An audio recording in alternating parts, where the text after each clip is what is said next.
परिचय। बच्चों, अनुपात का अर्थ है दो राशियों की तुलना करना। एक टोकरी में दो तरह के फल हैं, 20 केले और 30 सेब। तो केलों की संख्या का सेब की संख्या की तुलना में अनुपात है 20:30। केलों की संख्या सेबों की संख्या का 2/3 है, जिसे कहेंगे 2:3। उद्देश्य। इस पाठ के अंत में आप निम्न करने में सक्षम हो जाएंगे: ब्याज की परिभाषा बताना, छूट की गणना और चक्रवृद्धि ब्याज ज्ञात करना, बिक्री कर और मूल्य संवर्धित यानी वैट कर की गणना करना, वार्षिक और छमाही चक्रवृद्धि ब्याज की गणना के लिए चक्रवृद्धि ब्याज का सूत्र लगाना।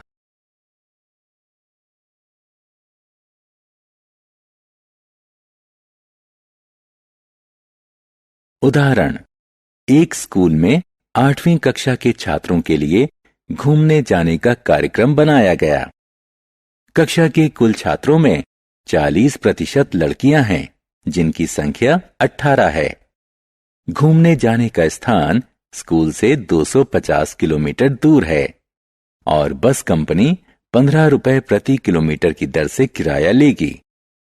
खाने पीने का कुल खर्च 4,500 रुपए होगा। अगर छात्रों के साथ 2 शिक्षक भी जाते हैं तो प्रति व्यक्ति कितना खर्च आएगा? हल।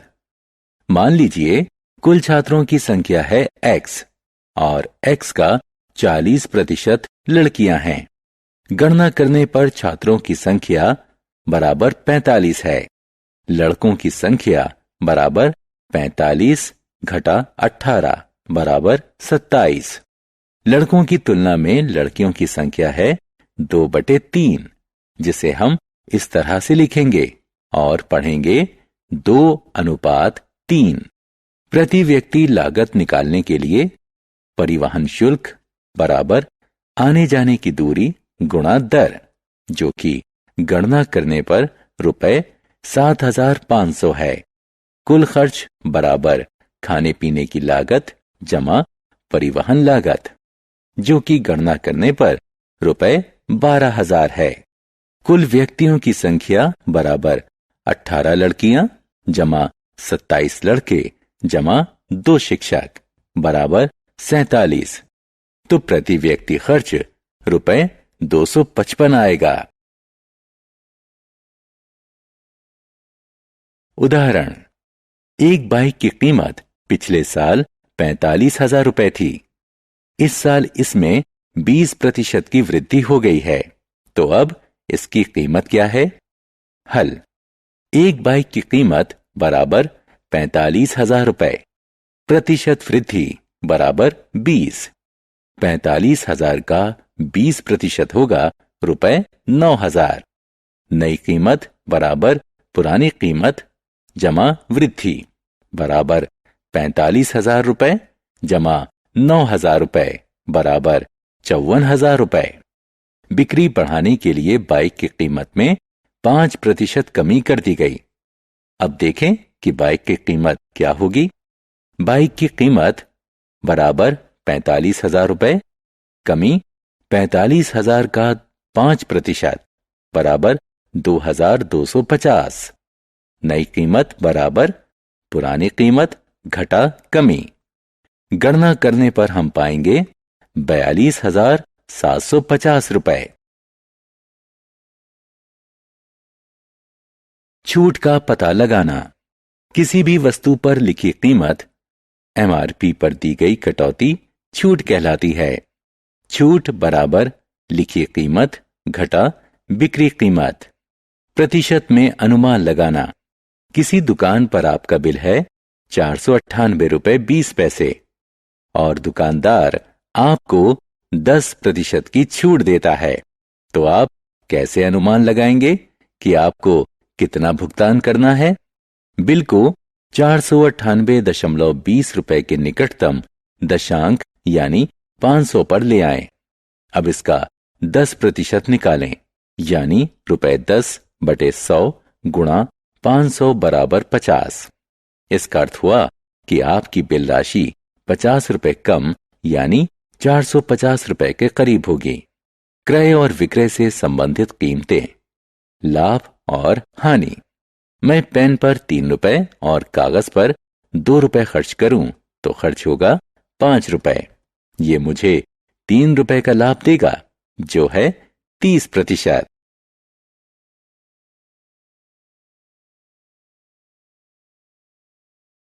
लागत मूल्य, बिक्री कीमत, लाभ प्रतिशत, हानि प्रतिशत निकालना। उदाहरण, एक दुकानदार ने 200 गुड़ियां खरीदी। एक गुड़िया की कीमत 5 रुपए थी। 20 गुड़ियां टूटी निकलीं और उन्हें फेंकना पड़ा। बाकी की गुड़ियां 8 रुपए प्रति गुड़िया की दर से बेची गईं। लाभ या हानि का क्या प्रतिशत रहा? हल, 200 गुड़ियों की लागत बराबर 200 गुणा 5 बराबर 1000 रुपए। 20 गुड़ियां टूटी निकलीं, बाकी बची गुड़ियां बराबर 200 घटा 20 बराबर 180। इन्हें बेचा 8 रुपए प्रति गुड़िया की दर से।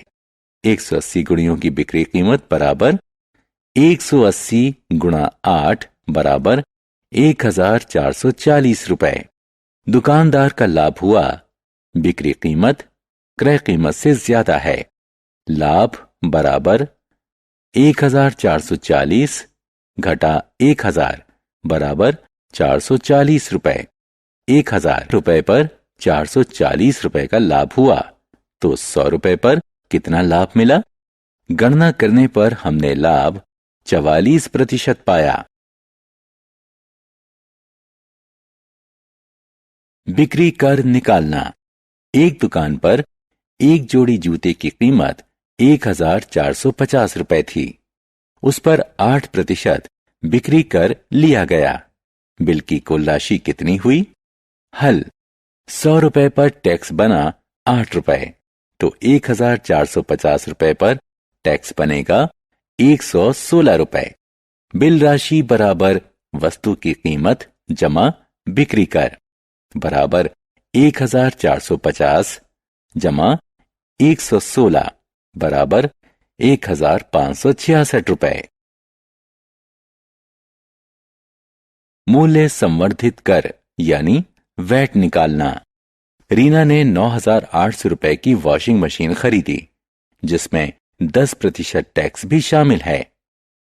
मूल्य संवर्धित कर लगने से पहले मशीन की कीमत कितनी थी?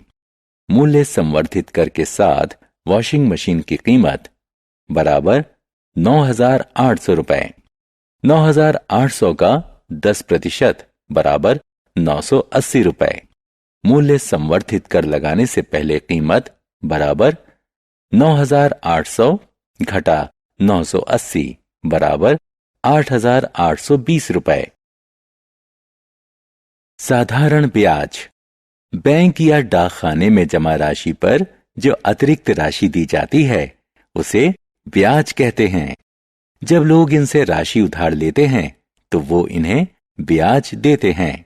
ब्याज राशि, समयावधि और ब्याज दर पर निर्भर है। उदाहरण, 2 साल के लिए 2000 रुपए की राशि 6% वार्षिक ब्याज की दर पर ली गई। इस राशि पर साधारण ब्याज कितना होगा और 2 साल बाद कितनी राशि देय होगी? हल, 2000 रुपए पर लिया गया ब्याज बराबर है 120 रुपए के। 2 साल का ब्याज बराबर 120 गुणा 2 बराबर 240 रुपए।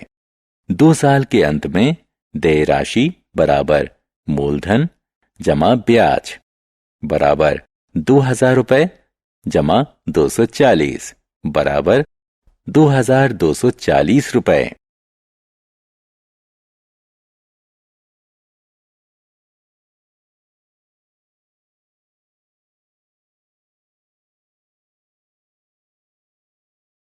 चक्रवृद्धि ब्याज। चक्रवृद्धि ब्याज तब लगना शुरू होता है जब मूलधन में ब्याज भी जोड़ दिया जाता है।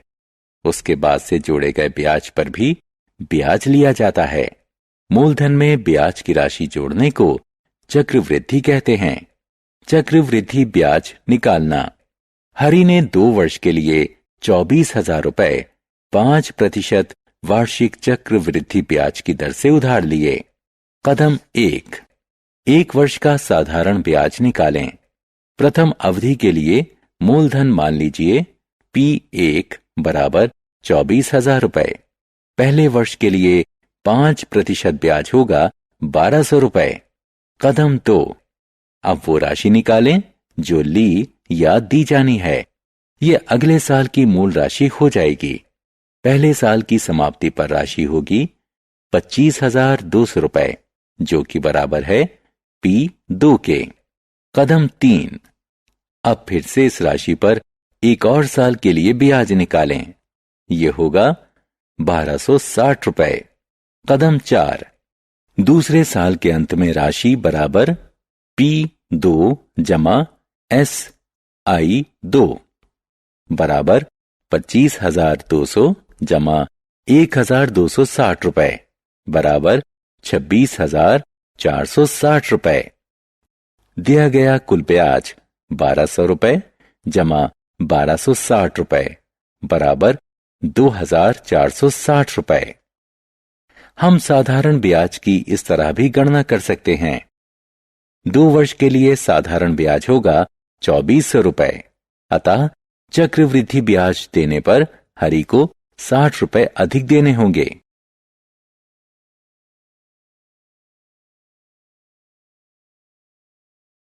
वार्षिक या छमाही चक्रवृद्धि दर। जिस समय अवधि के बाद ब्याज को नया मूलधन बनाने के लिए जोड़ा जाता है उसे परिवर्तन अवधि कहते हैं। जब ब्याज को छमाही आधार पर संयोजित किया जाता है तो साल में हर छमाही के बाद 2 परिवर्तन अवधि होती हैं। ऐसी स्थिति में छमाही की दर वार्षिक दर से आधी होगी। क्योंकि ब्याज का संयोजन तिमाही के आधार पर होता है, इसलिए एक साल में 4 परिवर्तन अवधि होंगी और तिमाही दर वार्षिक दर का 1/4 होगी। उदाहरण, छमाही में संयोजित 10% की वार्षिक दर से 1.5 साल के लिए 15,000 रुपए की ऋण राशि पर कितनी राशि का भुगतान करना होगा? हल, 2 साल में 3 छमाही पड़ेंगी, इसलिए संयोजन 3 बार होगा। ब्याज की दर बराबर 10% का आधा बराबर 5% छमाही।